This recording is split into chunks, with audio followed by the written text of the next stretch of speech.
लेण्याद्रीचा श्री गिरिजात्मक गणपती या मंदिराचा इतिहास व माहिती।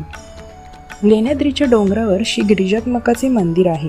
ते नाशिक फाटा चाकण राजगुरुनगर नारायणगाव जुन्नर या मार्ग 2.5 तासांच्या अंतरावर आहे।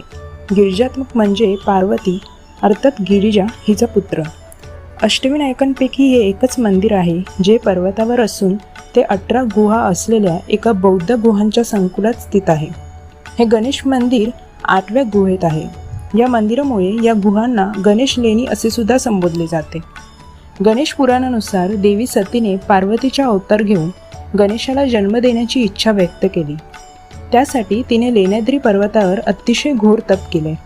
भाद्रपद चतुर्दशी दिवशी देवी पार्वतीने स्वतःच्या अंगाच्या माळापासून मूर्ती बनवली। गणपतीने या मूर्तीमध्ये प्रवेश केला आणि ते पार्वतीसमोर 6 हात आणि 3 डोळे असलेले बालक म्हणून प्रविष्ट झाले।